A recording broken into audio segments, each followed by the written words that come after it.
Hey, Shalom. First thing and foremost, I want to give all praises and glory and honor that's due to Yahweh, ahchyam, Yahweh Shai, ahchyam, Habakkuk. Double honors into the apostles and elders, a great millstone. Blessings and salutations into the hopeful elect. Who is in the gospel, bro, lifting up the standard of Yahweh, ahchyam, Yahweh Shai, wherever it may be. This is the ahchyam, coming back with another lesson through the Spirit. Lord's will it be edifying. Just a little encouragement for brothers out there that's in this fight. And just for our people in general, as a collective, the Negro, Latino, and Native American, being the Hebrew Israelites by bloodline. Just a few precepts I wanted to go into, listening to one of the brothers in transits, and it kind of correlated with what I was saying this morning to show you how the spirit works through the body. My brother put out a show titled, "You Got to Be Tired of Not Being Shit," man. And, I second that because, just like the brother, Adam Nana, I believe is his name. He's always on the comment board. He said, man, this society is extremely vexing. We was in the morning meeting this morning, and they had a meeting about safety, same old blah, blah, every single day, right? And, you had a couple of people that stood up about things they can change and about what they wanted to see different. But when you really look at it with these Edomites, man, they just want you to bow down and just do as they're told, okay? They want you to bow down and do what you're told. They don't want any changes in any type of systematic the society, because this society is based on systematic racism. That's what it's based on, and that's what it's going to continue to be until the Most High destroy it. And that's the spirit. Look like this little bug just flew right on the window, and he just on the window like he's trying to get in, and then he just flew off. But anyway, and you can see in the spirit that they're defeated. Like the lady that was asking this question, she was totally defeated. You can see the stress in these people's eyes and their spirits, but yet they still hold on to this facade and overruling over Jake, man. And, back in my mind, I'm like, really, only thing I want to change is the rulership, because I'm like, you sitting in a round circle and all these people talking all this madness about what we can do different. It's a slave culture. They worried about a job. They worried about the economy. This is the biggest thing that's on the mind of the average American, is the economy. If they're going to make it, is gas prices going to go down? Are we going to get a new president? And me personally, I speak for the brothers as well, we're just tired of being here. Okay, we're tired of hearing you people talk. We're tired of seeing you Edomites. I'm tired of hearing your rhetoric, man. I'm tired of being under your fucking rulership.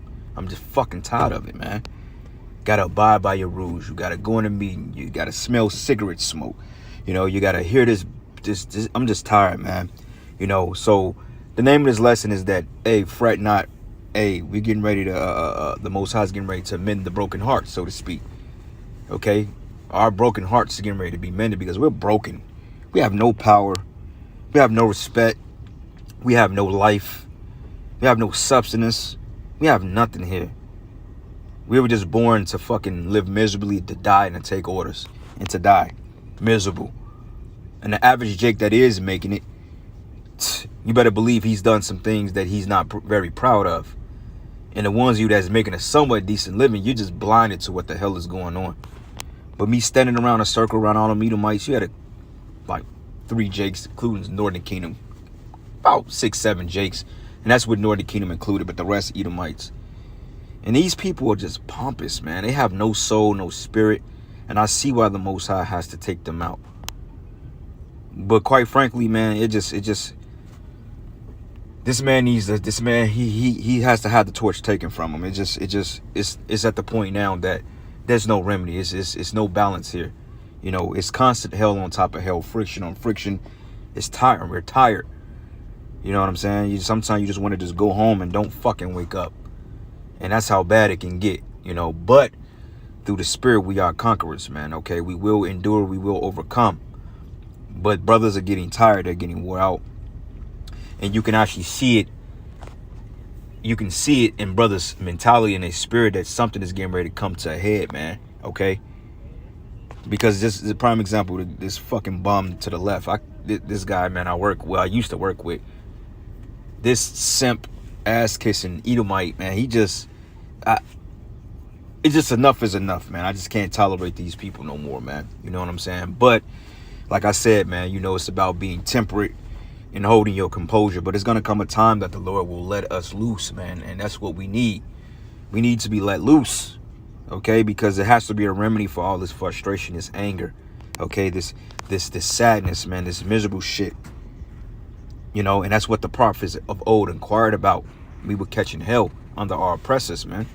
You know, waking up dizzy due to the shit Esau was spreading in the air. One day you feel healthy, the next day you feel like you're getting ready to give up the spirit. We need deliverance, man. All right, so this is Isaiah 61:1. It says, the Spirit of the Lord Yahweh is upon me, because the Lord have anointed me to preach good tidings unto the meek of the Israelites, starting with the elect first. Okay, our job is to preach unto the elect, and really all Israel, but all Israel, they're not going to listen. It says, he has sent me to bind up the brokenhearted, okay, the brokenhearted, and that's us. We're broken in spirit, we're contrite.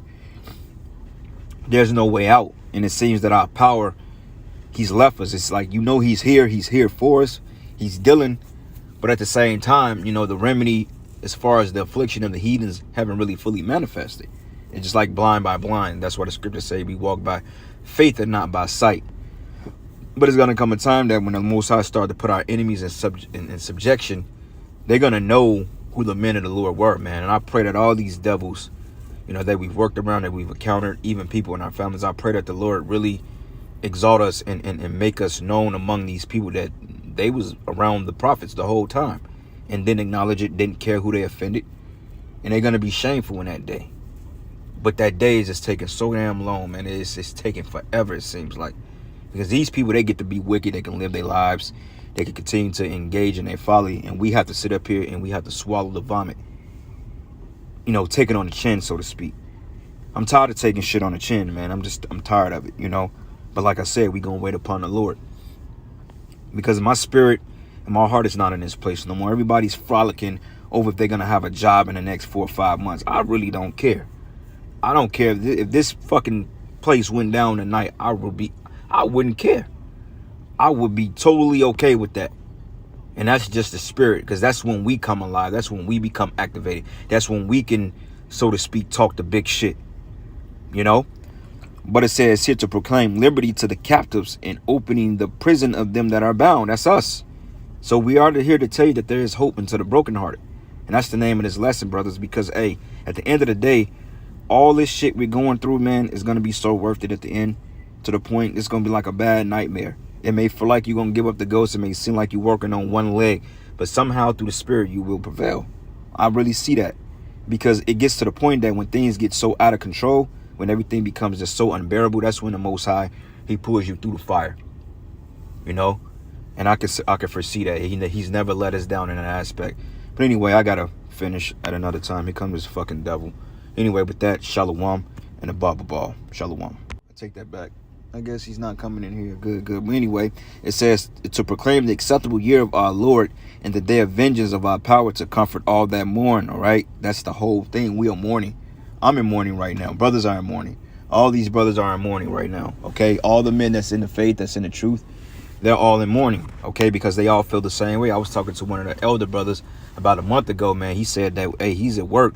His spirit is just not even in it no more, man. It's just like you're just there. It's just like every day seems surreal almost. It just seems like it just like you're going through the motions. And the most thing we have looking forward to is preaching the word. You know, the scriptures, going into these precepts, man. Comforting ourselves with this, because that's the only peace we really get besides being in our homes. But even then, you're being attacked in your own homes because you got spirits or evil spirits that's at force to aggravate you, man. You know, but sometimes, man, I get peace just out of going home, sitting on my couch, not even looking at TV, or sometimes playing video games, and not even that, or having a drink or two, man. But even then, that's not always the go-to, you know, having drinks all the time, because that shit can destroy you. Because after the liquor wears off, you become accustomed to it, and then after a while, you back in the same, you know, you in the same mental state. So overly growing in the spirit and just continue to push forth is pretty much all we have, man. We have nothing else outside of that. And that's what the Lord wants. He wants us to let go and give it all unto him and put it in his hands, man. Because when we try to make up or come up with these remedies for ourselves, it falls on deaf ears, because this is the land of our captivity. Reading again in verse 2, to proclaim the acceptable year of the Lord and the day of vengeance of our power, to comfort all that mourn, to appoint unto them that mourn in Zion, to give unto them the beauty for ashes, and the oil of joy for mourning, and a garment of praise for the spirit of heaviness, man, that they may be called the trees of righteousness, right? And we went into that last night. We was reading the book of Judges 7 through 9, all right, which is heavy chapters, by the way. But you had Amalek, which was the son of one of the sons of Gideon. Gideon had 70 sons. I believe he was one of the out of all the Lord blessed him with 70 sons, because for one thing, Gideon, he didn't desire to rule. He wanted the Most High to rule. And the Most High showed that he dealt with the underdog in that case, because you had 22,000, I believe, men that was appointed to go to war, but hey, they only chose 300. So long story short, his son, I believe, which was by a concubine in the land of it's called the land of Shem. It starts with an S. It's called Shem. Damn, it's on the tip of my tongue. And that's another reason, man. Our memories are getting fucking bad. But anyway, with that being said, basically, you know, it went into the whole concept of the trees, you know, him being in rulership over people, which proves that the trees represents nations. All right. But it says here, the garment of praise that they may, of heaviness, that they may be called trees of righteousness, the planting of the Lord, that he may be glorified. Okay. So that's the whole point. You know, we're going to be glorified in due time, brothers, man. So just keep that light about you, you know. Next precept, Isaiah 49, and I'm going to start at verses 18. It says here, it says, lift up thy eyes round about, and behold, all these gather themselves together and come to thee. As I live, says the Lord, thou shalt surely clothe thee with them all, as with the ornament, and bind them up on a tree as a bright doth. Okay, for thy waste in desolate places, and for the land of thy destruction shall even now be too narrow by reason of the inhabitants, that they swallowed thee up should be far away. Okay, so that's the point, man. It says, the children which thou shalt have after thou hast lost the other shall say in thy ears, this place is too strait for me, give place to me that I may dwell. Then thou shalt say in thy heart, whoso have gotten me these, seeing I have lost my children, I am desolate, a captive, and removing to and fro. And who have brought these up? But behold, I was left alone, and these had hardly been. Okay, so it says, thus says the Lord Yahweh, behold, I will lift up my hand to the Gentiles, and set up my standard to the people, and they should bring thy sons and thy arms, and thy daughters should be carried upon their shoulders.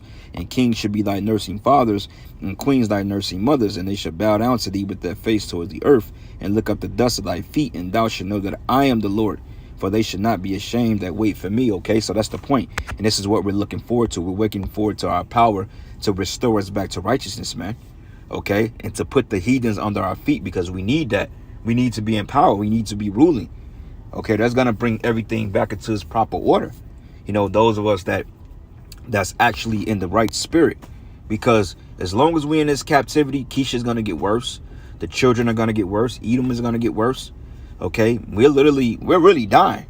You know, brothers, we're really dying. We're literally giving up the spirit day by day. Every day that you sit here in Babylon, that's an inch taken off your life a day, and you feel it.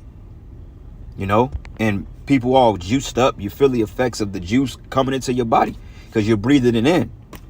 You know, and that's why brothers have been so messed up like that, man. Okay, Romans 8:36, it says, for it is written, for thy sake we are killed all day long. We are counted as sheep for the slaughter. Okay, next verse. Nay, in all these things we are more than conquerors through him that loved us. So we will endure, we will overcome. And I really believe in that, man. All right. So with that being said, brothers, I'm gonna end it here. This guy's getting ready to come back any day or any minute, giving all praises and glory and honor that's due to Yahweh, by ahchyam, Yahweh Shai, by ahchyam Rakakwadash. Double honors to the elders and the apostles of Great Millstone. Blessings and salutation to the whole Felek. And with that, Shalom and Abba.